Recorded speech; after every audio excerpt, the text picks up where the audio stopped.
Everyone, welcome to मां Saraswati classes. आज lead का आप लोगों का क्लास स्टार्ट हो रहा है और लीड में मैंने बेसिक इलेक्ट्रिकल इंजीनियरिंग में आपको कई सारी चीज़ें बता दी थी। अब आज हम लोग जो है ओम्स लॉ को देखेंगे, ठीक है। तो आज स्टार्ट करते हैं हम लोग ओम्स लॉ।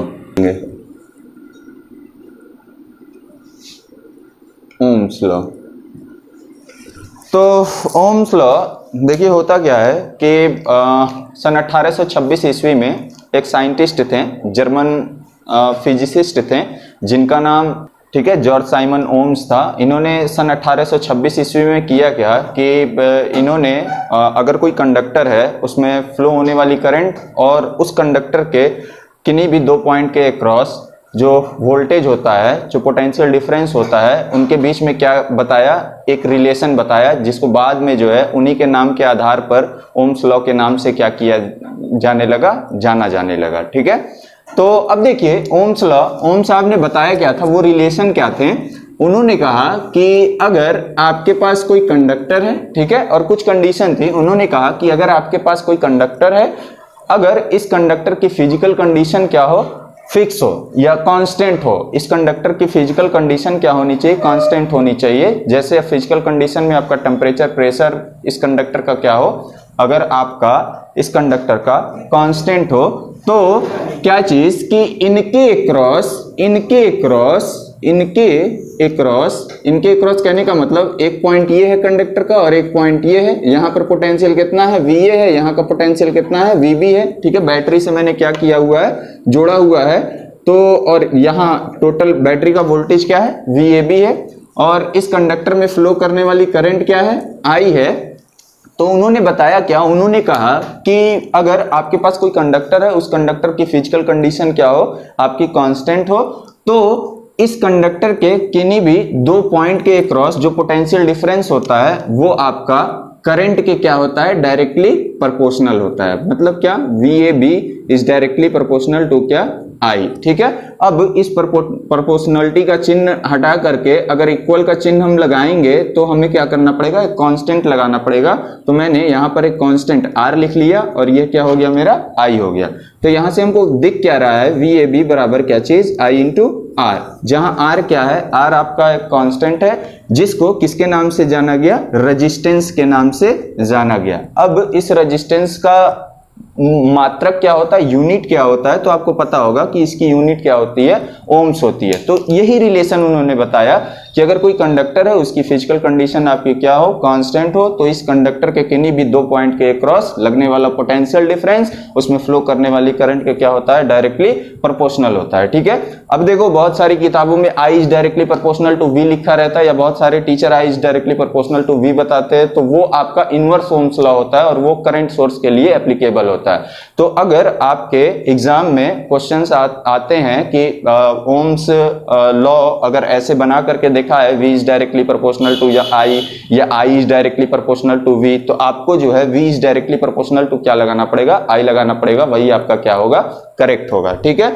तो अब यहां मैंने बताया कि यहां पर प्रोपोर्शनलिटी का चिन्ह हटा करके आप क्या लगाओगे, एक कांस्टेंट लगाओगे। इसी कांस्टेंट को क्या, किस नाम से जाना गया, रेजिस्टेंस के नाम से जाना गया। अब रेजिस्टेंस की बात कर ली जाए तो रेजिस्टेंस आपको पता ही होगा कि रेजिस्टेंस क्या होता है, किसी भी मटेरियल की एक प्रॉपर्टी होती है जो उसमें फ्लो करने वाली करंट का क्या करती है, अपोज करती है, ठीक है।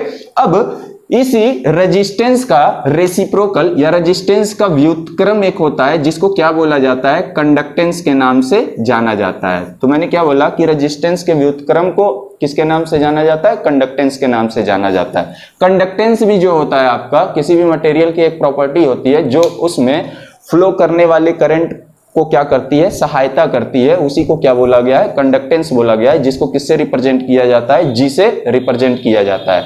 अब इसके मात्रक की अगर बात कर लें तो देखो ना, यहाँ पर इसका मात्रक क्या है, रेजिस्टेंस का मात्रक क्या होता है, ओम होता है। इसका उल्टा कर दो तो ये क्या बन जाएगा, महो बन जाएगा। या फिर इसका एक और मात्रक होता है जिसको जो है सीमेंस के नाम से क्या किया जाता है, जाना जाता है। ये बहुत इंपॉर्टेंट है, कंपटीशन में पूछा जाता है कि कंडक्टेंस का मात्रक क्या होता है, और सीमेंस वगैरह अक्सर दिया रहता है, तो आप क्या करेंगे कि सीमेंस को टिक लगाएंगे। तो ये आपका क्या है, ओम्स लॉ है।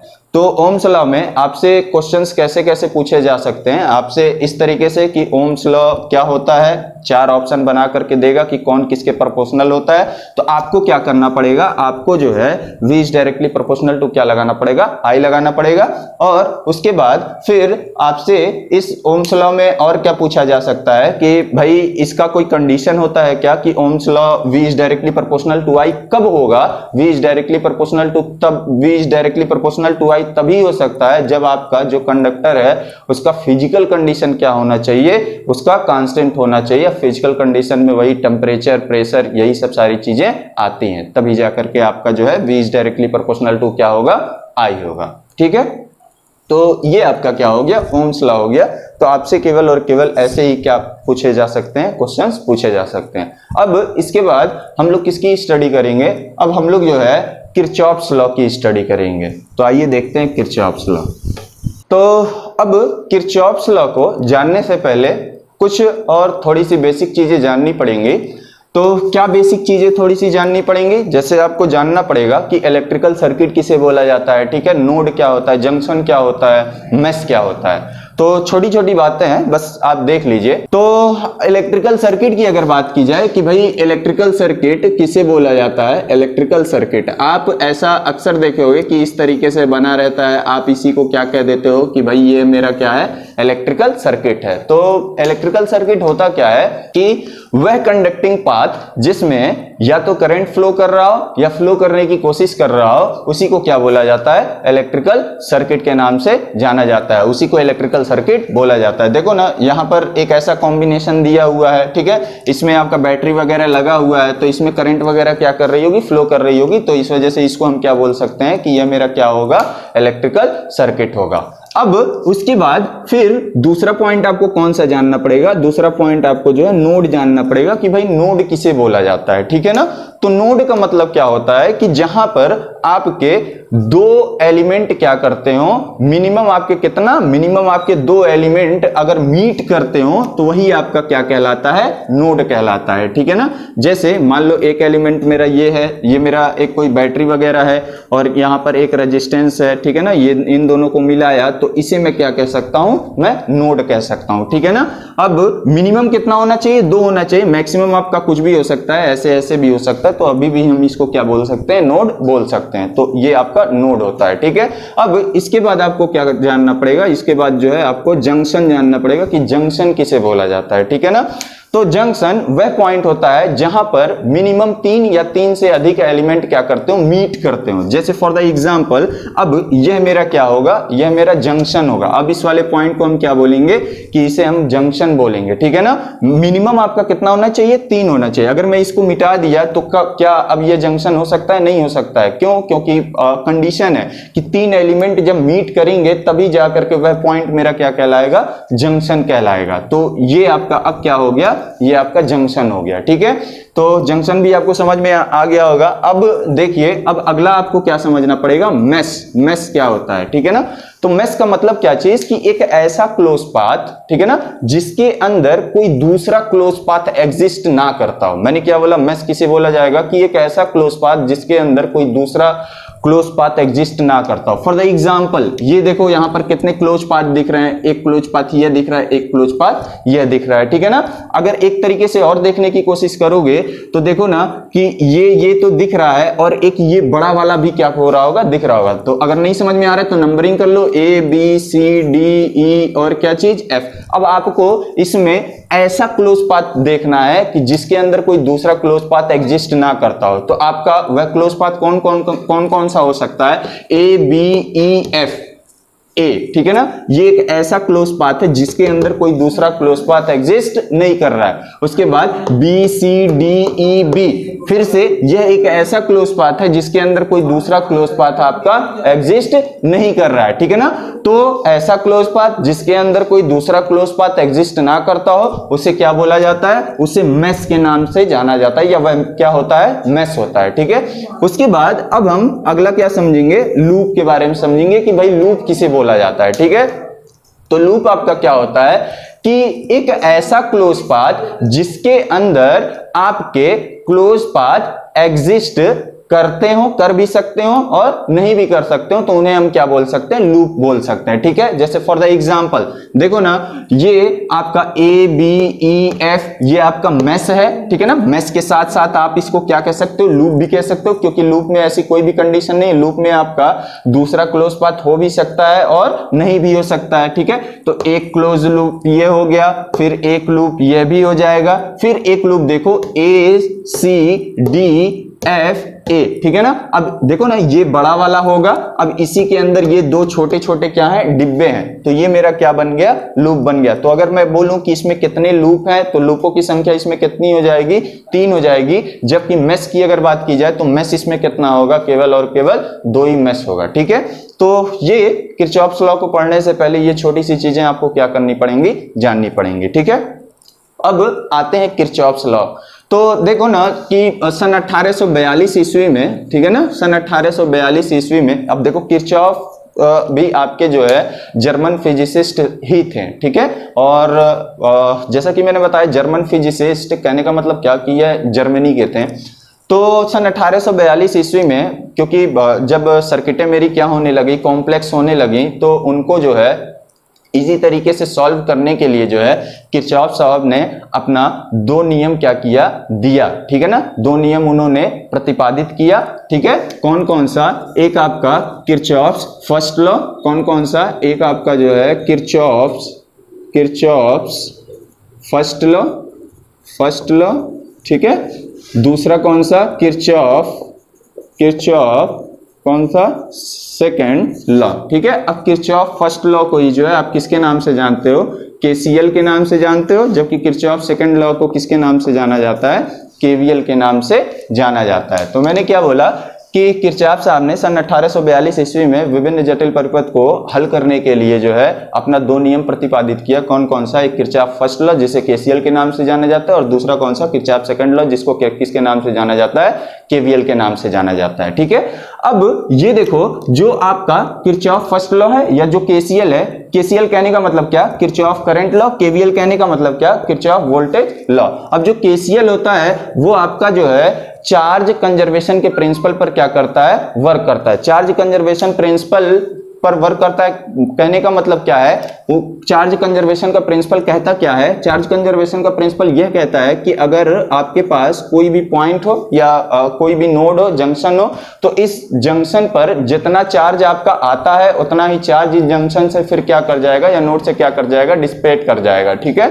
तो इसी बेस पे जो है बोला गया कि भाई अगर आपका, अब देखो किरचॉफ करंट लॉ बोलता क्या है कि अगर इस तरीके से हैं, इस तरीके से जंक्शन पे बहुत सारे आपके क्या हैं, ब्रांच वगैरह जुड़े हुए हैं। ठीक है, इस जंक्शन पे क्या है, बहुत सारे ब्रांच जुड़े हुए हैं। यहां से मान लो करंट I1 आ रही है, यहां से करंट इस जंक्शन पर I2 आ रही है, इधर I3 जा रही है, इसको मैंने I4 दे दिया, इसको मैंने क्या बोल दिया, I5 बोल दिया।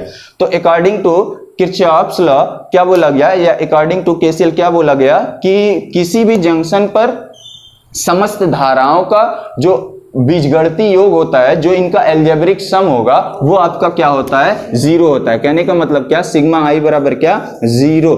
ठीक है ना, तो अब बताओ कि अब यहां पर ये हमारा अगर कोई नोड है या कोई जंक्शन है, तो करंट की कितनी अवस्थाएं हो सकती हैं, करंट की 2 ही अवस्थाएं हो सकती हैं, या तो नोड की तरफ करंट आपका आ सकता है, या उस नोड से करंट आपका क्या हो सकता है, दूर जा सकता है। ठीक है, तो अब यहां पर साइन कन्वेंशन की बात कर ली जाए, तो साइन कन्वेंशन में आप अपने मन से मान लीजिए, मैंने मान लिया कि आने वाली धाराओं को मैं क्या करूंगा, पॉजिटिव में लूंगा, जबकि जाने वाली धाराओं को क्या करूंगा, निगेटिव में लूंगा।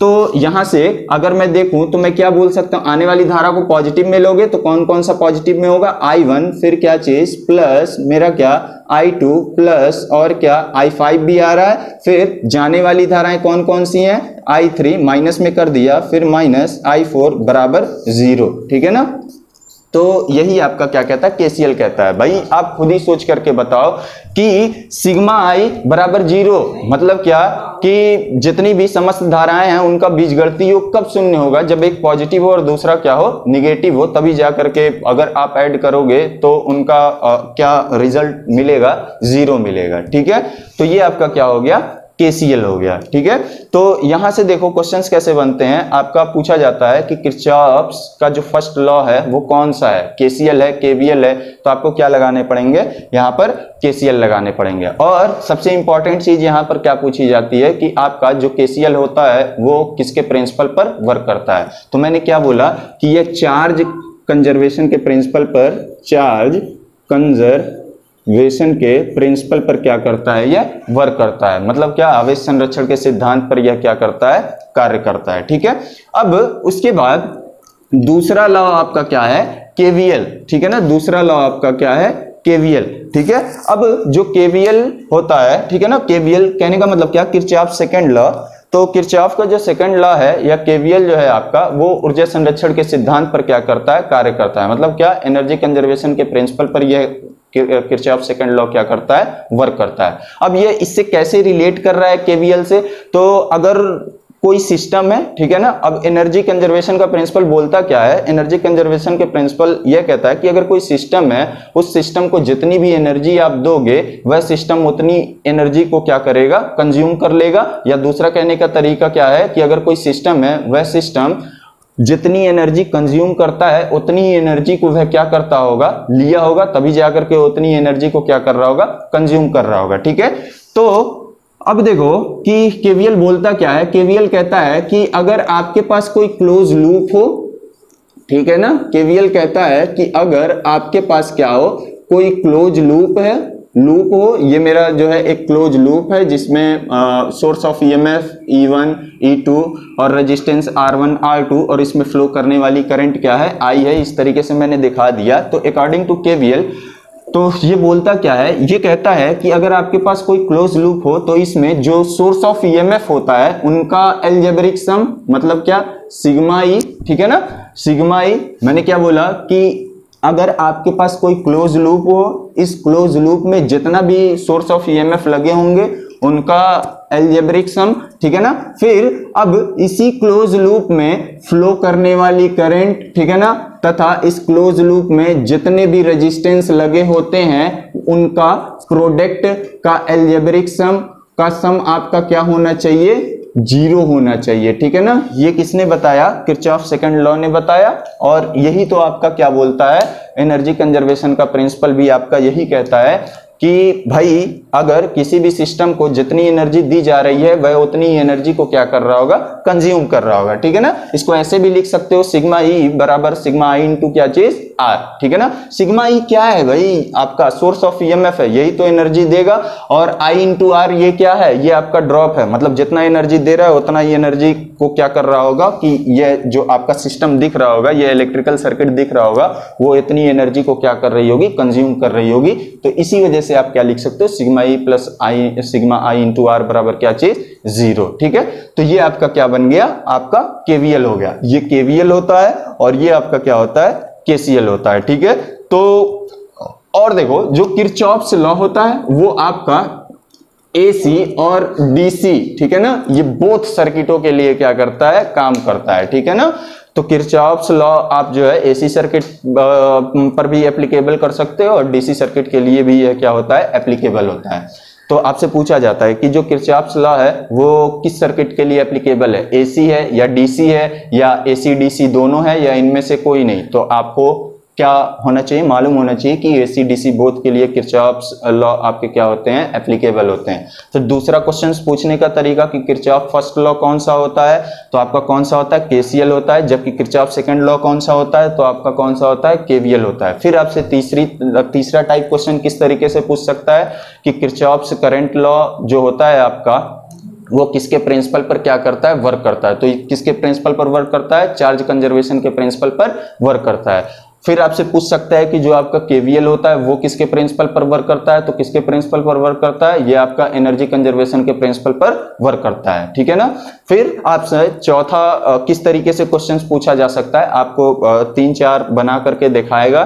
ठीक है ना, और उसमें ऐसे देगा कि सिग्मा आई बराबर 0 और भी कई सारे ऑप्शन बना करके दिखाएंगे। तो आपको मालूम होना चाहिए कि आपका क्या हो सकता है कि जितनी भी करंट किसी भी जंक्शन पर आ रही होंगी वो, ठीक है ना, और उस जंक्शन से जाने वाली करंट दोनों आपस में क्या होनी चाहिए, बराबर होनी चाहिए, या इनका एल्जेब्रिक सम किसी भी जंक्शन पर सभी करंट का जो एल्जेब्रिक सम होना चाहिए आपका क्या होना चाहिए, 0 होना चाहिए। तो अर्थात सिग्मा आई बराबर आप क्या लिख सकते हो, 0 लिख सकते हो। फिर इसी प्रकार से आपको ऐसा रिलेशन दिखा करके पूछेगा कि sigma E plus sigma I into R बराबर 0, यह किसका एक्सप्रेशन है, तो किसका एक्सप्रेशन होगा, वो केवीएल का एक्सप्रेशन होगा। ठीक है, तो इनसे आपसे क्या हो सकते हैं, इतने टाइप्स के क्वेश्चंस बन सकते हैं। ठीक है, और हर साल आपका एक क्वेश्चन इसमें से क्या होता है, फिक्स होता है, आता ही आता है। ठीक है, न्यूमेरिकल तो नहीं पूछता है, बट इतना जितना मैंने बताया थ्योरेटिकल अगर पूछना होगा तो इसी में से कोई भी एक आपसे क्या कर सकता है,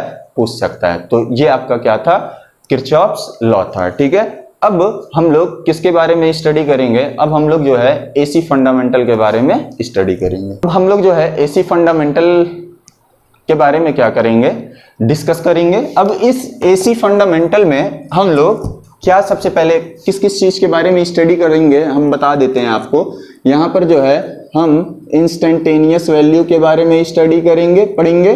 फिर दूसरा आपका किसके बारे में पढ़ेंगे, मैक्स वैल्यू क्या होती है, इसके बारे में स्टडी करेंगे। फिर तीसरा आपका जो है किसके बारे में स्टडी करेंगे, एवरेज वैल्यू के बारे में स्टडी करेंगे। ठीक है ना, फिर आपका चौथा किस चीज के बारे में स्टडी करेंगे, आरएमएस वैल्यू के बारे में क्या की जाएगी, स्टडी की जाएगी।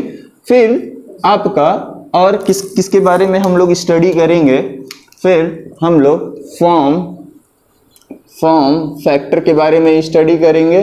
ठीक है, फिर किसके बारे में स्टडी करेंगे, पीक फैक्टर के बारे में स्टडी की जाएगी। ठीक है, फिर और आपका किसके बारे में स्टडी किया जाएगा, फॉर्म फैक्टर, पीक फैक्टर। ठीक है, आइए पहले इतना देखते हैं कि क्या होता है। तो इंस्टेंटेनियस वैल्यू होता क्या है, इसको सबसे पहले समझते हैं। ऐसा मान लो कि कोई सिग्नल दिया हुआ है, ये आई है, इधर आपका क्या है, टी है या ओमेगा टी है, कुछ भी मान लीजिए। ये आपका एक इस तरीके का सिग्नल दिया हुआ था।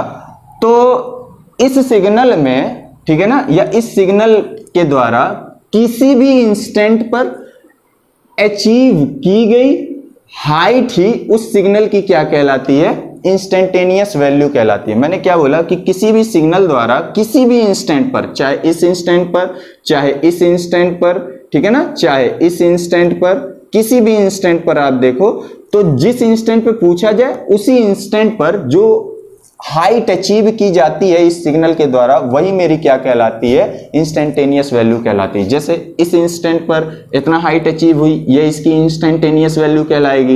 इस इंस्टेंट पर ये हाइट अचीव हुई तो ये आपकी क्या कहलाएगी, इंस्टेंटेनियस वैल्यू कहलाएगी। ठीक है ना, मतलब प्रत्येक क्षण आपका, मतलब ऐसा मान, ठीक है ना, ऐसी क्वांटिटी का ऐसा मान कि जिसका प्रत्येक क्षण मान क्या होता हो, बदलता रहता हो, वही मेरा क्या कहलाता है, इंस्टेंटेनियस वैल्यू कहलाता है। ठीक है ना, तो अगर इस एसी क्वांटिटी को अगर मैं लिखूं तो भाई एसी क्वांटिटी आपकी कौन सी, वोल्टेज है, करंट है। ठीक है, तो V बराबर मैं क्या लिख सकता हूं, Vm और क्या, साइन ओमेगा टी। मैंने बोला ना कि इसको आप ओमेगा टी या थीटा किसी भी चीज से क्या कर दो, रिप्रेजेंट कर दो। तो जैसे जैसे भाई ये 0 डिग्री, ये मान लो 30 डिग्री, ठीक है, फिर ये तुम्हारा 90 डिग्री, ठीक है, तो इस तरीके से जैसे जैसे रखोगे तो उसी तरीके से ये मान तुम्हारा क्या होता रहेगा, वोल्टेज का चेंज होता रहेगा। इसी तरीके से अगर करंट का एक्सप्रेशन लिखा जाए तो क्या लिख सकते हो, I बराबर आई मैक्स और क्या, साइन ओमेगा टी। ठीक है, तो इस तरीके से आपका क्या होगा, ये इंस्टेंटेनियस वैल्यू होगा। किसी भी इंस्टेंट पर जैसे 30 डिग्री रखोगे तो साइन 30 अंश का मान 1/2, तो मतलब क्या, Vm बाई क्या हो जाएगा, 2 हो जाएगा। ये इसकी इंस्टेंटेनियस वैल्यू कहलाएगी। तो अब देखो, अब दूसरा नंबर आपका क्या चीज, मैक्स वैल्यू किसे बोला जाता है। तो किसी भी दी हुई सिग्नल में, उस पूरे सिग्नल में जो मैक्सिमम हाइट हमारी अचीव होती है सिग्नल की, वही मेरी क्या कहलाती है, मैक्स वैल्यू कहलाती है। मैंने क्या बोला कि कोई भी अगर आपको सिग्नल दिया हुआ है तो इस पूरे सिग्नल में आपका जो मैक्सिमम हाइट अचीव होता है वही क्या कहलाता है, मैक्स वैल्यू कहलाता है। ठीक है, तो ये आपका क्या हो जाएगा, मैक्स वैल्यू हो जाएगा। तो इसको जो है किससे रिप्रेजेंट कर सकते हो, अगर ये वोल्टेज का है तो Vm से रिप्रेजेंट कर दो, अगर ये करंट का दिया हुआ है तो Im से क्या कर सकते हो, रिप्रेजेंट कर सकते हो। ठीक है, तो अब इंस्टेंटेनियस वैल्यू, मैक्स वैल्यू हमको पता हो गया। अब हम किसको देखेंगे, अब हम लोग एवरेज वैल्यू को देखेंगे कि एवरेज वैल्यू होती क्या है। ये आपकी जो एवरेज वैल्यू है और आरएमएस वैल्यू है, ये आपकी क्या होती है, प्रॉपर्टी होती है। ये आपका चार्ज ट्रांसफर की प्रॉपर्टी होती है, जबकि आरएमएस वैल्यू आपकी क्या होती है, एनर्जी ट्रांसफर की क्या होती है, प्रॉपर्टी होती है। ये आपकी चार्ज ट्रांसफर की प्रॉपर्टी होती है, जबकि ये आपका क्या होता है, आरएमएस वैल्यू एनर्जी ट्रांसफर की क्या होती है, प्रॉपर्टी होती है। तो आइए एक एक करके देखते हैं कि भाई एवरेज वैल्यू सबसे पहले आपका क्या होता है। तो अगर एवरेज वैल्यू की बात की जाए तो आपसे डिफिनेशन नहीं पूछेगा, आपसे जो है इनसे क्या पूछेंगे, पूछे जा सकते हैं, न्यूमेरिकल्स पूछे जा सकते हैं, ठीक है। बट फिर भी डिफिनेशन मैं आपको क्या कर दे रहा हूं, बता दे रहा हूं। तो ध्यान से देखिएगा, ये मान लीजिए आपके पास क्या है, यहां पर मेरे पास कोई लोड था, ठीक है ना, यहां पर लोड था। मैंने क्या किया, इस लोड को सबसे पहले मैंने क्या किया कि यहां पर जो सप्लाई थी मेरे पास अवेलेबल थी, मैंने एक डीसी सप्लाई लिया, ठीक है ना, और इस डीसी सप्लाई से मैंने क्या कर दिया, इस लोड को कनेक्ट कर दिया, ठीक है ना। और देखो ना, एवरेज वैल्यू मैंने क्या कहा, चार्ज ट्रांसफर की प्रॉपर्टी है। तो चार्ज को अगर मेजर्ड करना है तो मेरा किससे मेजर्ड होगा, चार्ज कूलम्ब मीटर से मेजर्ड होगा। कूलम्ब मीटर से आप क्या कर सकते हो, चार्ज को मेजर्ड कर सकते हो। तो सबसे पहले मैंने क्या किया कि मेरे पास एक लोड था, इस लोड को मैंने डीसी सप्लाई से जोड़ दिया और एक कूलम्ब मीटर मैंने क्या कर दिया, इसके साथ लगा दिया। अब जो है मैंने एक टाइम फिक्स कर लिया, मैंने जैसे टी बराबर मैंने क्या किया है, 5 सेकंड के लिए फिक्स कर लिया है, ठीक है ना। अब मैं क्या करूंगा कि इस 5 सेकंड के लिए मैं देखूंगा कि इस लोड को डीसी सप्लाई द्वारा कितना चार्ज क्या हो रहा है, ट्रांसफर हो रहा है। उस चार्ज को मैं कूलम्ब मीटर से क्या कर सकता हूं, मेजर्ड कर सकता हूं। और मेजर्ड करके मैं क्या लिख दूंगा, कहीं ना कहीं पर नोट कर दूंगा। अब इसके बाद मैं क्या करूंगा, अब इस डीसी सप्लाई की जगह पर अब मैं क्या करूंगा, इसी लोड को एसी सप्लाई से मैं क्या कर दूंगा, जोड़ दूंगा। और जोड़ने के बाद अब मैं क्या करूंगा कि उतने ही टाइम में उतना ही चार्ज ट्रांसफर, लोड को ट्रांसफर करने के लिए इस एसी, जितना एसी इलेक्ट्रिकल एनर्जी की जरूरत पड़ेगी, ठीक है ना, वही उस डीसी के सापेक्ष एसी की क्या कहलाएगी, एवरेज वैल्यू कहलाएगी, ठीक है।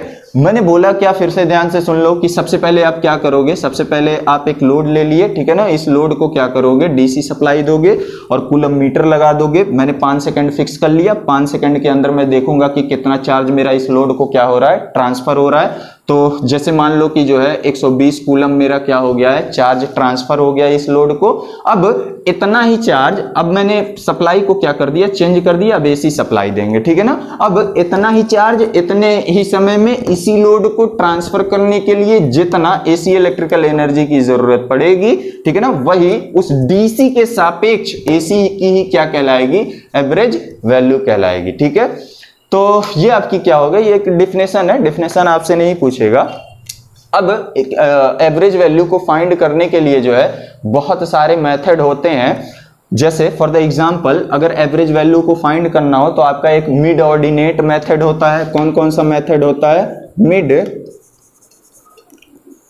ऑर्डिनेट मेथड होता है। दूसरा आपका कौन सा होता है, इंटीग्रल मेथड होता है, इंटीग्रल मेथड होता है। फिर तीसरा आपका कौन सा होता है, एरिया मेथड होता है, ठीक है। तो देखो ना, ये जो मिड ऑर्डिनेट मेथड होता है ये आपका क्या होता है, लेस एक्यूरेट होता है। इससे जो है जो भी एक्यूरेसी आती है वो आपकी 100% या 90% नहीं आती है, ये 80 to 85% जो है इसकी एक्यूरेसी होती है। जबकि आपका इंटीग्रल मेथड जो होता है, ठीक है, और एरिया मेथड होता है, इनसे एक्यूरेसी लगभग 99% आती है। तो इन्हीं का यूज करके जो है हम क्या करते हैं कि कोई भी सिग्नल वगैरह दिया हुआ है हो अगर, तो उसकी एवरेज वैल्यू को फाइंड की जाती है, ठीक है। तो आइए देखते हैं। तो अब बात आती है कि भाई इसको कहां पर लगाओगे, इसको कहां पर लगाओगे। जब सिग्नल का क्या दिया हुआ हो, एरिया ओरिया का फार्मूला आपको पता हो, तब वहां पर एरिया मेथड लगा करके जो है एवरेज वैल्यू को क्या किया जाता है, फाइंड किया जाता है। जबकि इंटीग्रल मेथड जो है आप कहीं भी क्या कर सकते हो, लगा सकते हो। तो इंटीग्रल मेथड के द्वारा अगर एवरेज वैल्यू किसी भी सिग्नल की फाइंड करनी हो तो किस तरीके से निकाला जा सकता है। तो एवरेज वैल्यू को निकालने का तरीका है, एवरेज वैल्यू बराबर क्या, इंटीग्रेशन ऑफ, और पहले क्या लिख लीजिए, एवरेज वैल्यू बराबर 1 अपॉन टाइम पीरियड t, फिर इंटीग्रेशन ऑफ 0 to t, फिर जो फंक्शन हो आपका फिर आप क्या कर दो, dt कर दो। मतलब मैंने क्या बोला कि एवरेज वैल्यू बराबर 1/t integration of 0 to t f function t dt, ठीक है ना। ये फार्मूले को यूज करके जो है हम क्या कर सकते हैं, किसी भी सिग्नल की एवरेज वैल्यू को क्या किया जा सकता है, फाइंड किया जा सकता है। अब मैं इस पे क्वेश्चंस बताता हूं, तो देखिए कैसे करते हैं। ये आपके पास एक सिग्नल था, ठीक है, ये दिया हुआ था, वोल्टेज का सिग्नल था, v बराबर क्या दिया हुआ था, Vm और क्या साइन थीटा, ठीक है ना। इधर आपका क्या है, थीटा है, क्लियर है। इसका आपको क्या निकालना था, एवरेज वैल्यू निकालना था। और वैसे आपको पता होगा कि ये जो सिग्नल है आपका कैसा है, साइनोसोडियल सिग्नल है, तो इसकी एवरेज वैल्यू आपको क्या करनी है, फाइंड करनी है, ठीक है ना। तो कहने का मतलब क्या कि V एवरेज आपको क्या करना है, निकालना है, ठीक है। तो ये आपका 0 है, ये आपका क्या है, π/2 है, ये आपका क्या है, पाई है। इसी तरीके से आगे आप क्या कर सकते हो, बढ़ा सकते हो। तो अगर इसकी एवरेज वैल्यू की बात की जाए, तो अगर बोला जाए कि इस पूरे सिग्नल की एवरेज वैल्यू निकालिए, तो आप खुद ही ध्यान से देखो कि जितना पॉजिटिव हाफ एरिया है उतना ही क्या है, निगेटिव हाफ एरिया है। तो अगर आपको जब क्वेश्चन में बोला जाए कि इस एसी सिग्नल के पूरे साइकिल का एवरेज वैल्यू निकालिए, तो पूरे साइकिल का एवरेज वैल्यू आपका क्या हो जाएगा, आपका 0 हो जाएगा। क्यों 0 हो जाएगा, क्योंकि जितना पॉजिटिव उतना ही क्या है, निगेटिव हाफ एरिया है, ठीक है। अच्छा, अब अगर आपसे क्वेश्चंस में नहीं बोला है पूरे साइकिल की, तो आपको एज्यूम करके चलना पड़ेगा कि आप जो है केवल और केवल क्या करेंगे, हाफ साइकिल के लिए ही एवरेज वैल्यू को फाइंड करेंगे, ठीक है ना। तो वोल्टेज के लिए फाइंड करना था, तो देखो कैसे फाइंड करोगे, V एवरेज बराबर क्या, 1/t लिखोगे, ठीक है ना। 1/t टाइम पीरियड क्या है, पाई है, तो मैंने पाई लिख दिया। फिर क्या है, 0 to पाई, फिर फंक्शन क्या है, V बराबर Vm साइन थीटा। तो यहां पर मैं क्या लिखूंगा, Vm और क्या साइन थीटा और क्या d थीटा के सापेक्ष फिर क्या करने पड़ेंगे, समाकलन करने पड़ेंगे, इंटीग्रेशन करने पड़ेंगे, ठीक है ना। फिर अब देखो यहाँ पर Vm क्या है, कांस्टेंट है, तो मैंने निकाल लिया, Vm अपॉन ये क्या हो गया, पाई हो गया, ठीक है। अब साइन थीटा डी थीटा का इंटीग्रेशन करोगे तो आपका कितना आएगा, माइनस कॉस थीटा आएगा, माइनस क्या चीज, कॉस थीटा। अब लिमिट कहां से कहां तक, 0 से लेकर के पाई तक। अब बताओ क्या आएगा, Vm अपॉन पाई, अब बोलो क्या आएगा, माइनस कितना, कॉस पाई, फिर आपका माइनस, फिर और ये भी माइनस है, तो माइनस माइनस आपके क्या हो जाएंगे, प्लस, फिर कितना, कॉस 0, ठीक है। अब इसको सॉल्व कर लो, Vm अपॉन पाई।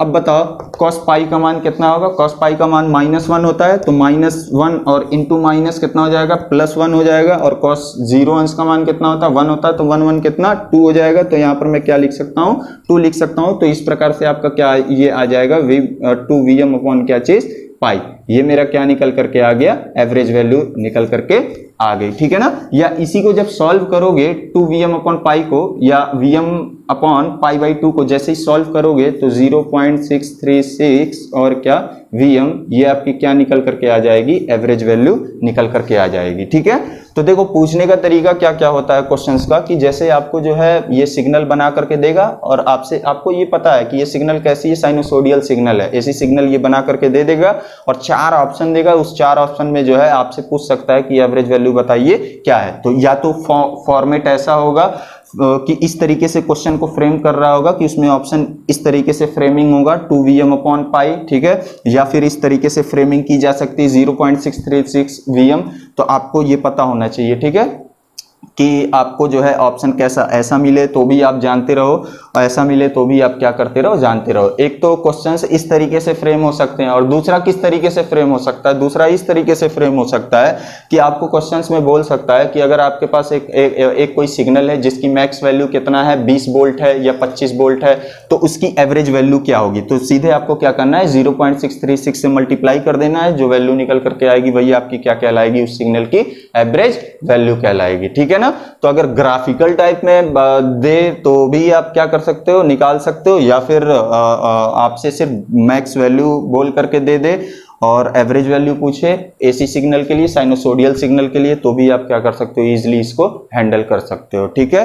तो आप इसे क्या कर सकते हो, निकाल सकते हो। अब देखो ध्यान से, अब ये क्वेश्चंस रहेगा आपका कि आपको जो है एक क्या दिया हुआ है, हाफ वेव दिया हुआ है। इस हाफ वेव के लिए आपको क्या करना है, आपको यहाँ पर ये 0 है, ये पाई है, ठीक है ना। इसी तरीके से और आगे आप क्या कर लेना, बढ़ा लेना, ये π/2 है। इसके लिए ये I है और ये आपका क्या है, थीटा है, ठीक है। तो इसके लिए आपको क्या करना है कि एवरेज वैल्यू फाइंड करनी है। ये हाफ वेव का है, फिर एक सिग्नल इस तरीके से, ये आप जानते होंगे कि फुल वेव इसको बोला जाता है, 0 पाई, ठीक है ना, 2 पाई, फिर आपका क्या 3 पाई, इस तरीके से है। इधर आपका थीटा है, इधर आपका क्या है वोल्टेज है, ठीक है। फिर इसके लिए भी आपको क्या करना है, एवरेज वैल्यू को फाइंड करना है, और फाइंड करके आप क्या करेंगे बताएंगे, ठीक है। अब आगे बढ़ते हैं किस पर, आरएमएस वैल्यू पर।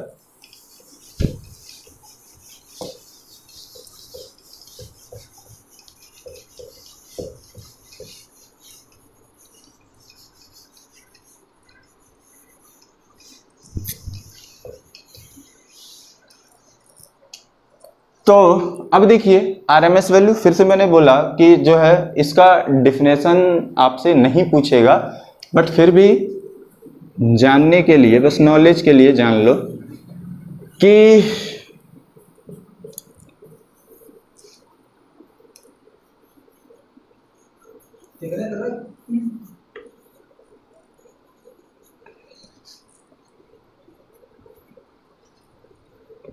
तो ये देखो, ये मेरे पास कोई लोड था, ठीक है ना। अब मैंने बता दिया है पहले कि आरएमएस वैल्यू जो होती है वो एनर्जी ट्रांसफर की प्रॉपर्टी होती है। अब एनर्जी या फिर पावर को अगर मेजर्ड करना है तो वाट मीटर की क्या पड़ेंगी, जरूरत पड़ेंगी। तो एक लोड है, ठीक है ना, तो इस लोड के क्रॉस जो है या इस लोड से मैंने क्या किया है, एक सोर्स को कनेक्ट किया है। अब सोर्स भी मैंने यहाँ पर सबसे पहले मैंने क्या लिया है, एक डीसी सोर्स लिया है। अब यह डीसी सोर्स इस लोड को कितना पावर या एनर्जी ट्रांसफर करेगा उसको मेजर्ड करने के लिए मैंने एक वाट मीटर लिया है। ये आपका क्या है, एक वाट मीटर है। इसको मैंने क्या किया है, इस लोड के साथ कनेक्ट कर दिया है, ठीक है। तो सबसे पहले मैं क्या करूंगा, फिर से सारी वही चीजें कि मैंने 5 सेकंड तक क्या कर लिया, फिक्स कर लिया, टाइम एक बना लिया कि भाई 5 सेकंड तक जो है हम देखेंगे कि इस डीसी सोर्स के द्वारा इस लोड को कितना एनर्जी या पावर क्या हो रहा है, ट्रांसफर हो रहा है, ठीक है। उसको नोट कर लोगे कि भाई 200 वाट या 300 वाट क्या हो रहा है। मान लो कि ये 200 वाट जो है ये डीसी सोर्स इस लोड को क्या कर रहा होगा कि पावर या एनर्जी को क्या कर रहा होगा, ट्रांसफर कर रहा होगा, ठीक है ना, पावर को ट्रांसफर कर रहा होगा। अब उसके बाद मैंने यहां पर इसी सोर्स को, ये जो डीसी सोर्स था इसी को मैंने क्या कर दिया, बदल दिया। अब मैंने कौन सा सोर्स लगा दिया, एसी सोर्स लगा दिया। तो अब इतने ही टाइम में इतना ही पावर ट्रांसफर करने के लिए जितना इस एसी सप्लाई जितना इस एसी सिग्नल द्वारा जितनी भी एसी इलेक्ट्रिकल एनर्जी की जरूरत पड़ने वाली है वही आपकी क्या कहलाएगी, आरएमएस वैल्यू कहलाएगी। तो मैंने क्या बोला कि उतने ही टाइम में उतनी ही एनर्जी या पावर को ट्रांसफर करने के लिए जितना एसी इलेक्ट्रिकल एनर्जी की जरूरत पड़ती है वही आपकी क्या कहलाती है, उसकी आरएमएस वैल्यू कहलाती है। तो ये तो खैर डेफिनेशन हो गया। अब बात आती है कि इस पर या इसको जो है किस तरीके से निकाला जाएगा। तो यहां पर अगर आपको जो है आरएमएस वैल्यू निकालनी है तो एक आपने बचपन में ही पढ़ा होगा कि अगर आपको आरएमएस वैल्यू निकालनी है, आरएमएस वैल्यू अगर निकालनी है तो मतलब क्या, RMS value root mean square, ठीक है ना। तो जो आपने अभी एवरेज वैल्यू को जो है मीन वैल्यू भी बोला जाता है या उसी को जो है डीसी वैल्यू के नाम से भी क्या किया जाता है, जाना जाता है। तो उतना इन डेप्थ में जाने की जरूरत नहीं है। तो एक आपने पढ़ा होगा जो भी आपका एवरेज वैल्यू था उसी को अंडर रूट कर दो और जो फंक्शन है उसका क्या कर दो, स्क्वायर कर दो। तो 1/t इंटीग्रेशन ऑफ 0 to क्या चीज t 0 to t, फिर क्या f फंक्शन t और इसी का क्या होल स्क्वायर आप कर दो और क्या ये dt, ठीक है ना।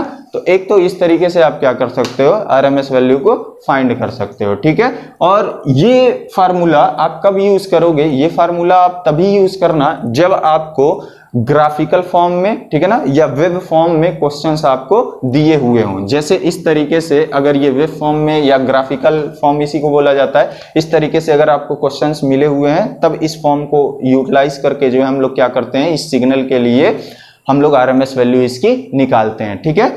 और दूसरा एक जो फार्मूला होता है वो आपका कौन सा होता है, पार्सेवल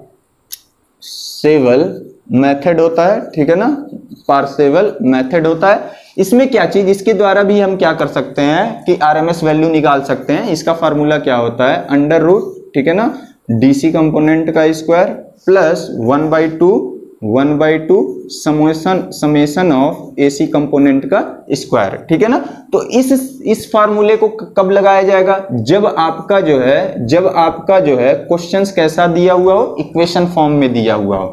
जैसे आपको पूछा गया हो कि साइन 3 साइन, ठीक है ना, 2t प्लस 4 sin 4t, इस तरीके से दिया हुआ हो क्वेश्चंस, और आपसे पूछता हो कि इसका RMS वैल्यू को फाइंड कीजिए, तो इसको हम लोग किस विधि के द्वारा सॉल्व करेंगे, हम लोग पार्सेवल विधि के द्वारा जो है इसकी RMS वैल्यू को क्या करेंगे, फाइंड करेंगे। ये फार्मूला कब लगाएंगे, ये फार्मूला तब लगाएंगे जब ग्राफिकल फॉर्म आपको दिया हुआ हो। तो आइए इस पे सवाल देखते हैं कि कैसे। आप देखिए वही सारी चीजें, मान लीजिए ये आपका क्या है, एक AC सिग्नल है, ठीक है ना, ये आपका 0, ये आपका पाई, ये आपका 2 पाई, ठीक है ना।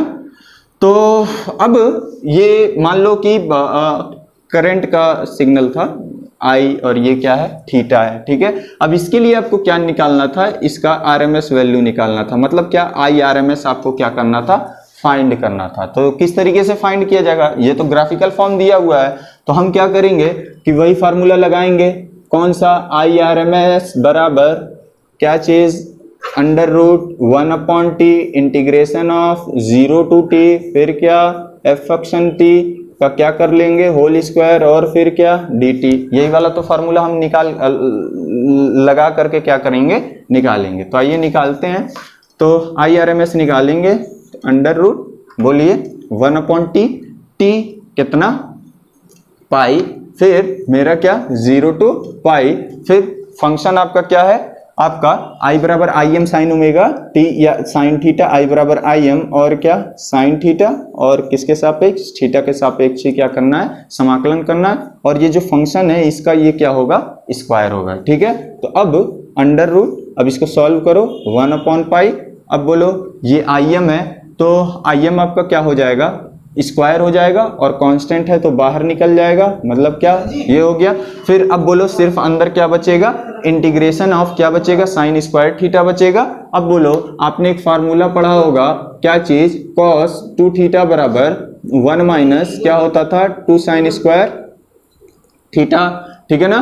तो अब बताओ कि यहां से अगर जो है साइन स्क्वायर थीटा को हम cos 2 थीटा में बदलेंगे तो कितना आएगा, आएगा 1 माइनस, क्योंकि इसको इधर ले जाओगे तो 1 माइनस, फिर क्या हो जाएगा cos कितना 2 थीटा बाई 2, यही तो आएगा, ठीक है।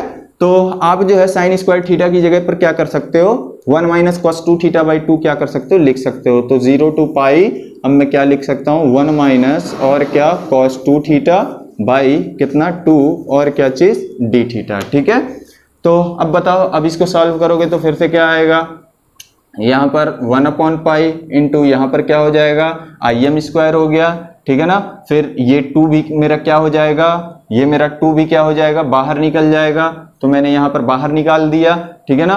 फिर अब आपका क्या बचेगा, 0 to पाई और क्या d थीटा, फिर क्या माइनस, ठीक है, फिर क्या माइनस इंटीग्रेशन ऑफ 0 to पाई। अब अलग अलग कर रहा हूं तो कर लो, cos 2 थीटा और क्या चीज d थीटा, ठीक है।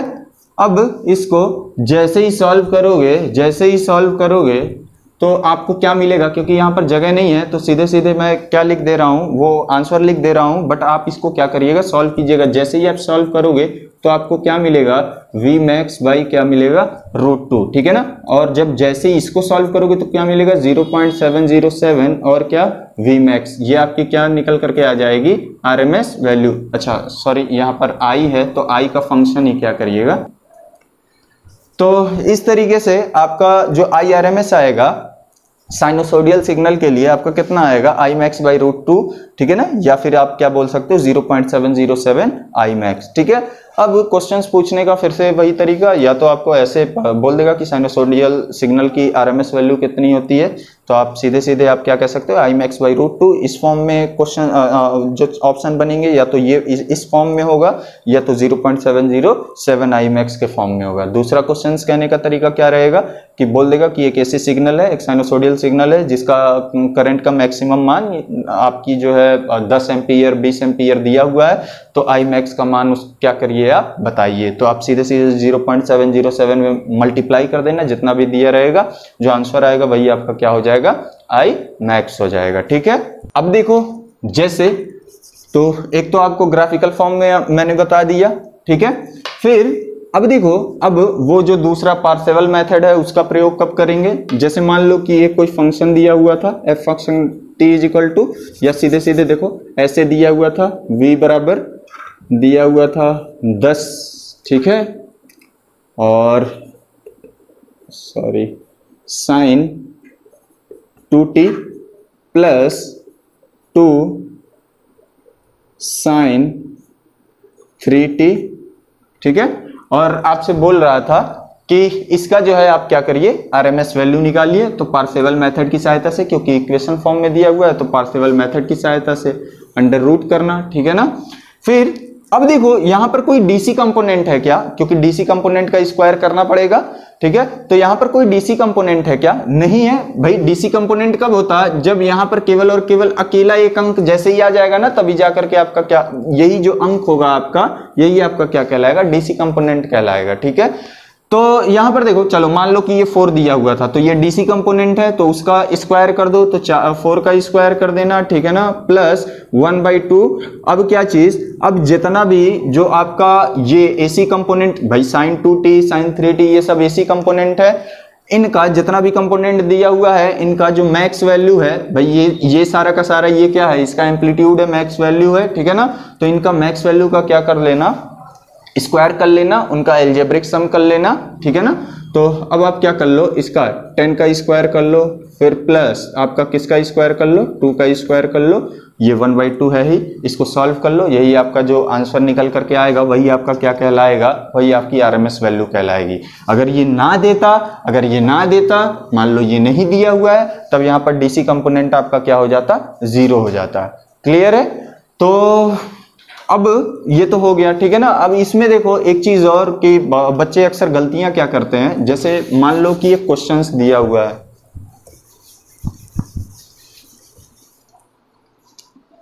एक क्वेश्चंस दिया हुआ है 2 + 2 sin 2t plus 3 sin 2t, ठीक है ना। इस तरीके से दिया हुआ है और आपसे कह रहा है कि इसकी आरएमएस वैल्यू आप क्या करिए, निकालिए। तो आप पार्सेवल मेथड लगाओगे, डीसी कंपोनेंट का स्क्वायर मतलब 2 का स्क्वायर प्लस 1/2। अब एसी कंपोनेंट का स्क्वायर करोगे तो आप कहोगे कि 2 का स्क्वायर प्लस 3 का स्क्वायर, रॉन्ग, ठीक है ना। आप जो है सबसे पहले करेंगे क्या कि अगर आपका सेम फ्रीक्वेंसी वाला कंपोनेंट दिया हुआ है, ठीक है ना, ये देखो ना, ये सेम फ्रीक्वेंसी है, sin 2t यहां पर भी है, sin 2t यहां पर भी है। सबसे पहले आप इनको क्या करेंगे, ऐड करेंगे, ठीक है ना। ऐड करने के बाद जो है तब जाकर के उसका क्या करेंगे, स्क्वायर करेंगे। मतलब क्या, ये 2 है ये 3 है, तो सबसे पहले 5, फिर इसका होल स्क्वायर करिए, फिर तब जाकर के आप क्या करेंगे, आगे बढ़ेंगे। जबकि पिछले क्वेश्चन में मैंने देखा कि यहां पर क्या था, sin 3t था। तब आप अगर फ्रीक्वेंसी अलग अलग है तो आप अलग अलग कीजिएगा, अगर फ्रीक्वेंसी सेम हो गई तब आप क्या कर दीजिएगा, सबसे पहले आप जोड़िएगा, फिर आप उसका क्या करिएगा, स्क्वायर कीजिएगा। तो आप इस तरीके से क्या कर सकते हैं कि आरएमएस वैल्यू को फाइंड कर सकते हैं, ठीक है ना। अब एक सिग्नल है, सातूथ सिग्नल, ठीक है ना, एक इस तरीके का सिग्नल है, इसी को किस नाम से जाना जाता है, सातूथ सिग्नल। सातूथ का मतलब क्या, आरी के दांत जैसा है, और दिख भी रहा होगा, ठीक है। ये मेरा आई है, ये मेरा टी है, ठीक, ये मेरा 5 एम्पियर है, ये मेरा 0 है, ये मेरा 2 मिली सेकेंड है, ये मेरा 4 मिली सेकेंड है, फिर ये मेरा 6 मिली सेकेंड है, ये मेरा 8 मिली सेकेंड है, ठीक है। तो अब ये सिग्नल दिया हुआ था, अब इस सिग्नल के लिए जो है आपको क्या करना है, एवरेज वैल्यू और आरएमएस वैल्यू को क्या करना है, फाइंड करना है। तो किस तरीके से आप फाइंड करोगे, देखो ना, ये ग्राफिकल फॉर्म में रिप्रेजेंट किया हुआ है।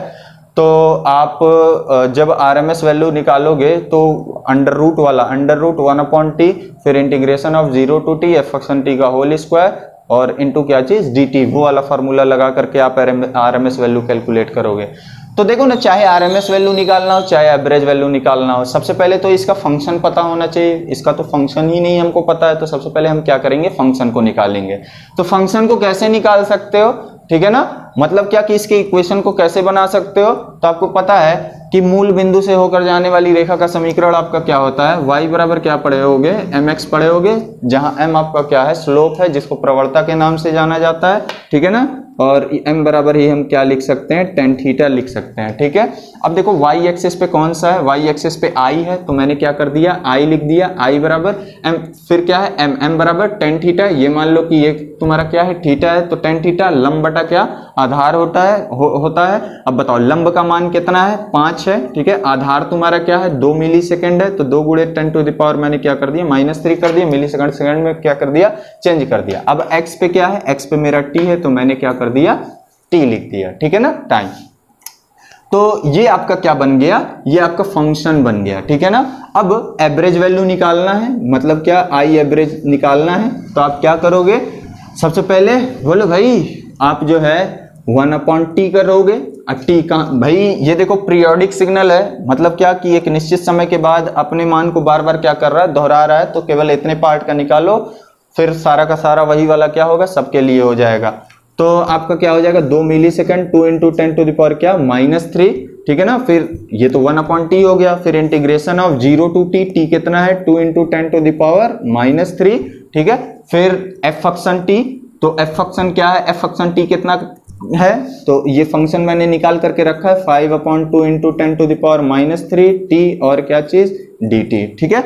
इसको आप हल कर लो, जैसे ही हल कर लोगे वो आपका क्या निकल करके आ जाएगा, आई एवरेज निकल करके आ जाएगा। फिर अगर आपको आरएमएस वैल्यू निकालना है तो आई आरएमएस कैसे निकालोगे, इंटीग्रेशन में कर दो, ठीक है ना, सॉरी अंडर रूट में कर दो, 1/2 × 10 टू द पावर -3, फिर आप क्या 0 to 2 × 10 टू द पावर -3, फिर इसी को बस क्या कर दो, स्क्वायर कर दो, 5/2 × 10 टू द पावर -3 t का क्या हो जाएगा, होल स्क्वायर हो जाएगा, और बाहर क्या बन जाएगा, dt बन जाएगा, ठीक है ना। तो इसको सॉल्व कर लो, जो भी वैल्यू आएगी ये आपकी कौन सी होगी, ये आपकी जो है आरएमएस वैल्यू होगी, ये आपकी कौन सी होगी, एवरेज वैल्यू होगी, ठीक है। तो इस तरीके से आप क्या कर सकते हो, आरएमएस वैल्यू एवरेज वैल्यू को फाइंड कर सकते हो। और ये सवाल जो है कई बार क्या किया गया है, पूछा हुआ है, तो इस सवाल को आप क्या करिएगा, ध्यान से देखिएगा। अब इसके बाद आगे बढ़ते हैं किस पर, फॉर्म फैक्टर। अब ध्यान दीजिए, फॉर्म फैक्टर को जो है शॉर्ट फॉर्म में एफएफ से क्या कर सकते हैं, लिख सकते हैं। तो फॉर्म फैक्टर आपका क्या होता है, फॉर्म फैक्टर आपका एक रेशियो होता है, किसका किसका रेशियो होता है, आरएमएस वैल्यू और एवरेज वैल्यू का क्या होता है, रेशियो होता है फॉर्म फैक्टर। तो हम कह सकते हैं कि किसी भी सिग्नल की आरएमएस वैल्यू, ठीक है ना, किसी भी सिग्नल की आरएमएस वैल्यू तथा उस सिग्नल की एवरेज वैल्यू का जो रेशियो होता है वही मेरा क्या कहलाता है, फॉर्म फैक्टर कहलाता है, ठीक है। और फॉर्म फैक्टर जो है एक यूनिट लेस क्वांटिटी है, यूनिट लेस क्वांटिटी है, ठीक है ना, मतलब क्या, मात्रकहीन आपकी क्या है, ये राशि है, ठीक। तो ये आपका क्या है, फॉर्म फैक्टर है। तो अब क्वेश्चंस पूछने का तरीका क्या है, आपसे सिर्फ और सिर्फ क्या कर सकता है, सिर्फ और सिर्फ फॉर्म फैक्टर आपको जो है बोलेगा कि फॉर्म फैक्टर किसे कहते हैं, RMS value upon average value, या average value upon RMS value, या इस तरीके से और भी 2 ऑप्शन आपके बना सकते हैं। और फिर पूछ सकता है कि फॉर्म फैक्टर की यूनिट आपकी क्या होती है, ओम होती है या समथिंग ऐसे कुछ करके देगा, तो ये क्या होती है, एक मात्रकहीन राशि होती है, ठीक है ना। 4 ऑप्शन आपके बनेंगे।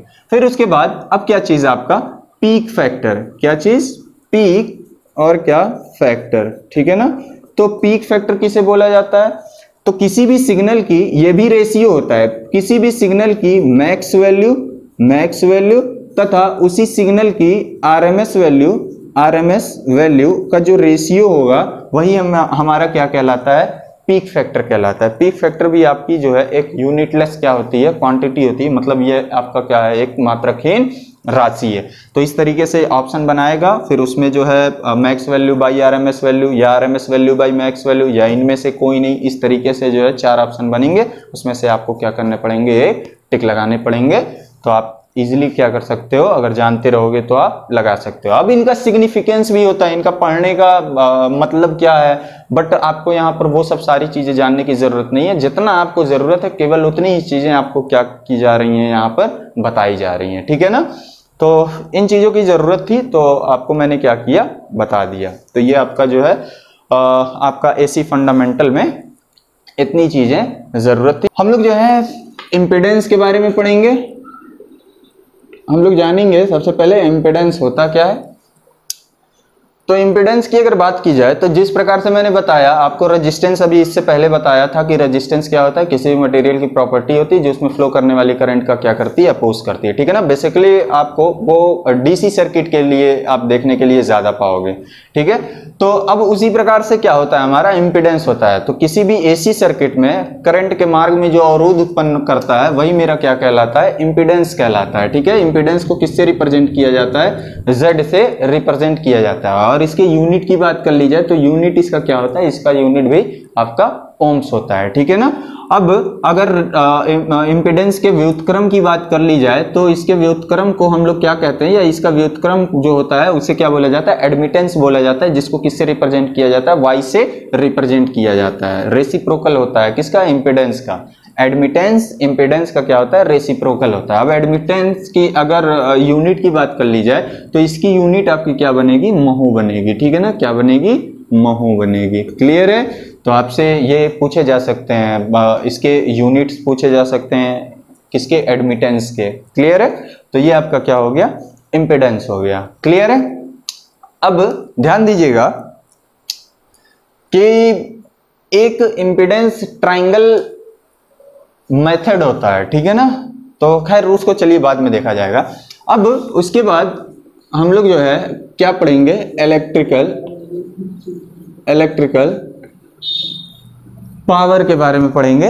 तो देखिए इलेक्ट्रिकल पावर जो आपका होता है इसको तीन पार्ट में क्या किया गया है, क्लासिफाइड किया गया है। कौन सा, एक आपका एक्टिव पावर, एक आपका कौन सा एक्टिव पावर, दूसरा आपका कौन सा रिएक्टिव पावर, तीसरा आपका कौन सा एपरेंट पावर, ठीक है ना। एक्टिव पावर को ही जो है रियल पावर या इसी को जो है ट्रू पावर के नाम से जाना जाता है, जबकि इसको जो है इमेजिनरी पावर के नाम से क्या किया जाता है, जाना जाता है। एक्टिव पावर को P से रिप्रेजेंट किया जाता है, रिएक्टिव पावर को Q से रिप्रेजेंट किया जाता है, एपरेंट पावर को S से रिप्रेजेंट किया जाता है, ठीक है। तो आइए समझते हैं सबसे पहले। अब इसके यूनिट की भी अगर बात कर लें तो इसका जो यूनिट होता है वाट, किलोवाट, मेगावाट, इस फॉर्म में होता है। जबकि एपरेंट पावर का जो होता है वो आपका यूनिट VAR, kVAR, MVAR इस तरीके से होता है। जबकि एपरेंट पावर जो होता है इसका जो यूनिट होता है VA, kVA, MVA इस फॉर्म में होता है, ठीक है। तो यहां पर सबसे पहले हम समझते हैं कि ये एक्टिव पावर क्या है, रिएक्टिव पावर क्या है, एपरेंट पावर क्या है, ठीक है। तो इसको एक एग्जांपल के थ्रू समझा जाएगा, क्योंकि अगर मैं अभी नॉर्मली बताऊं तो एक्टिव पावर को P से रिप्रेजेंट किया जाता है। P बराबर क्या होता है, VI और क्या cos फाई या cos थीटा, कुछ भी लिख दो। रिएक्टिव पावर को Q से रिप्रेजेंट किया जाता है। Q बराबर क्या होता है, VI और क्या चीज, साइन थीटा, ठीक है ना। एपरेंट पावर को S से रिप्रेजेंट किया जाता है। S बराबर क्या होता है, V इंटू आई, ठीक है ना। तो चाहूं तो अभी इस तरीके से बता दूं, बट समझो थोड़ा सा कि ये एक्चुअल में होता क्या है। तो इसको समझने के लिए हम लोग क्या करेंगे, एक एग्जांपल लेकर के चलेंगे। जैसे फॉर द एग्जांपल आपका एडमिशन हुआ डिप्लोमा में, आप कॉलेज में गए, कॉलेज में जाने के बाद जो है आप जैसे ही जाओगे, मान लो कि कुछ सीनियर्स आपके कॉलेज में हैं और जैसे ही आप जा रहे थे तो आपका क्या करने वाले थे, वो लोग रैगिंग लेने वाले थे। आपको उन्होंने रोका और आपसे बोला कि चल भाई इंट्रो दे, या रैगिंग वगैरह का जो भी फॉर्मेट होता है वो सब आपके ऊपर अप्लाई कर रहे थे। तो आपने जो है क्या बोला कि यहाँ के जो प्रिंसिपल सर हैं वो हमारे रिलेशन में आते हैं, तो आपके जो सीनियर होंगे उनका रिएक्शन क्या होगा, वो बोलेंगे कि अच्छा भाई ठीक है तू जा। मतलब क्या चीज कि वहां पर जो है देखो ना, एक कोई ऐसा पावर एग्जिस्ट कर रहा था आपके सराउंड कि जिसकी वजह से जो है उसने काम किया और जिसकी वजह से आपकी रैगिंग नहीं हुई और आप क्या हो गए, आप चले गए, ठीक है ना। तो वो जो पावर था जो आपको दिख तो नहीं रहा था बट आपके सराउंड था, ठीक है ना, बट आप उसको खर्च भी नहीं किए और उसने खुद काम कर दिया। क्या वो पावर तो एक्चुअल में किसकी रही होगी, वो पावर एक्चुअल में प्रिंसिपल की रही होगी, बट क्या एक्चुअल में प्रिंसिपल की पावर खर्च हुई क्या, उसको तो पता भी नहीं चला और आपका काम भी क्या हो गया, ठीक है ना। तो उस पावर को क्या बोला जाता है, उस पावर को रिएक्टिव पावर के नाम से जाना जाता है, या उस पावर को जो है इमेजिनरी पावर के नाम से भी जाना जाता है, ठीक है। अब दूसरा क्या चीज, दूसरा आपका एक्टिव पावर। एक्टिव पावर किसे कहा जाता है, जैसे मान लो कि आप घर गए, घर के बाहर खड़े थे, आपका दरवाजा बंद था, ठीक है, और आप उस दरवाजे से जाकर के बोल रहे हो कि ए दरवाजा तुम खुल जाओ, क्यों, क्योंकि जो है मैं प्रिंसिपल के रिलेशन का हूं, तो बताओ क्या दरवाजा खुलेगा, नहीं खुल सकता। वो कब तक नहीं खुलेगा, जब तक आप जो है आप अपना, आपके जो हाथ में जो ताकत हो, जब तक आप उसको ना अप्लाई करो तब तक आपका दरवाजा नहीं खुल सकता। वो पावर कौन सी होगी, वो पावर आपकी क्या कहलाएगी, एक्टिव पावर कहलाएगी, ठीक है। और उसके बाद फिर तीसरा आपका कौन सा, एपरेंट पावर। एपरेंट पावर कहने का मतलब क्या चीज, कि जब आपका एक्टिव पावर और रिएक्टिव पावर दोनों हो तब जाकर के वो पावर कौन सा होगा, एपरेंट पावर कहलाएगा, ठीक है ना। फॉर द एग्जांपल, जैसे मान लो कि मोदी जी हैं, मोदी जी के पास जो है एक खुद की उनकी ताकत है, बॉडी की, उनकी बाजुओं की खुद की ताकत है, ठीक है ना, और उसके साथ साथ जो है एक उनके साथ एक और पावर चलती है जो इमेजिनरी पावर होती है, जो आपका सिक्योरिटी के कारण होती है या लोगों के कारण होती है। तो दोनों ताकत है उनके पास, इस वजह से बोला जाता है मोदी जी को कि अरे वो बहुत ही पावरफुल आदमी है, ठीक है ना। तो वो किस पावर की बात की जाती है, वो आपकी एपरेंट पावर की बात की जाती है, ठीक।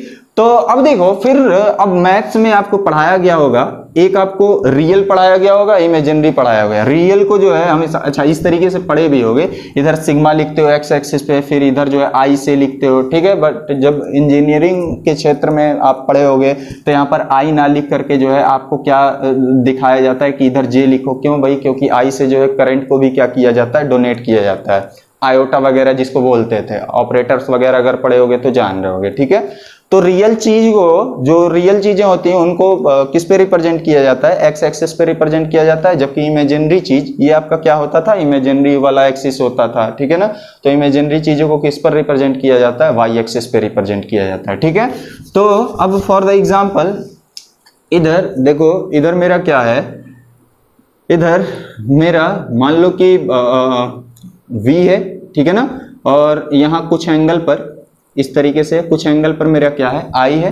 इस I के कितने कंपोनेंट होंगे, दो कंपोनेंट होंगे, कौन कौन सा, एक और ये थीटा है मान लो। तो इस I का जो है कितना कंपोनेंट होगा, एक आपका वर्टिकल वाला होगा, एक आपका हॉरिजेंटल वाला होगा। तो हॉरिजेंटल वाला क्या, I cos थीटा, जबकि वर्टिकल वाला आपका क्या चीज होगा, आपका I और क्या चीज, साइन थीटा, ठीक है ना।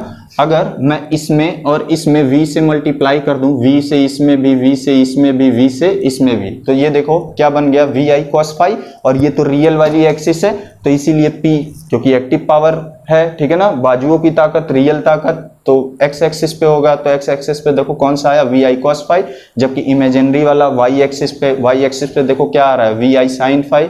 तो मैंने VI sin फाई या साइन थीटा जो भी आप बोल लो तो लिख सकते हो, ठीक है ना। जबकि इन दोनों का सम आप जब करोगे, भाई पाइथागोरस थ्योरम लगा सकते हो ना, कर्ण का वर्ग शेष दो भुजाओं के वर्ग के योग के बराबर होता है। तो इधर का करोगे तो ये तो यस होता है, तो यस बराबर सिर्फ और सिर्फ क्या आ गया, V × I आ गया, क्लियर है। और इसके यूनिट की बात की जाए तो वाट, किलो वाट, इस तरीके से। फिर रिएक्टिव वाले का VAR, kVAR, MVAR, इसका VA, kVA, MVA। तो ये आपका क्या है, इलेक्ट्रिकल पावर है। इसमें क्वेश्चंस बस आपसे केवल और केवल ऐसे ही पूछे जाएंगे कि आपका रियल पावर उसका यूनिट क्या होता है, या फिर रिएक्टिव पावर उसका यूनिट क्या होता है, ठीक है। तो ये आपके क्या है, इलेक्ट्रिकल पावर है, ठीक। अब यहीं से फिर आप देख लो कि अब ये भी मैंने बताया, ये तो V से मैंने मल्टीप्लाई किया, इस V को चलो अभी हटा दो, इसको मिटा दो, ठीक है। इसी से आपका क्या बना है, इम्पीडेंस ट्रायंगल मेथड बना हुआ है, या इम्पीडेंस ट्रायंगल बना हुआ है, ठीक है ना। तो ये देखो रियल पे आपका क्या है, R है, ठीक है ना। X को मैंने, X मतलब क्या, रिएक्टेंस, अच्छा, ऐसा मैं मान के चल रहा हूं कि थोड़ी बहुत आपको क्या है नॉलेज है। एक्स मतलब क्या है, रिएक्टेंस। एक्स को मैंने क्या मान लिया है कि यह कहां पर है, इधर है, ठीक है ना, वाई एक्सिस पे। क्यों वाई एक्सिस पे? क्योंकि इसमें फ्रीक्वेंसी एक्स बराबर ओमेगा एल, ऐसा पढ़े हो ना, एक्सएल बराबर ओमेगा एल या एक्सी बराबर 1/2 पाई एफ सी। तो फ्रीक्वेंसी है, इमेजिनरी है, तो वाई एक्सिस पे क्या है, क्या कर दो, रिप्रेजेंट कर दो, ठीक है ना। तो ये जो कण होगा यही आपका क्या होगा, जेड होगा, ठीक है ना। तो अगर मैं z का मान निकालना चाहूं तो कर्ण का वर्ग शेष दो भुजाओं के वर्ग के योग के क्या होता है, बराबर होता है, ठीक है ना। यही इम्पीडेंस ट्रायंगल है, ठीक है ना। इसकी सहायता से आप इम्पीडेंस वगैरह का क्या कर सकते हो, मान निकाल सकते हो। ये मान लो क्या है, थीटा है। क्लियर है। तो ये इम्पीडेंस ट्रायंगल था, ये आपका इलेक्ट्रिकल पावर था, ठीक।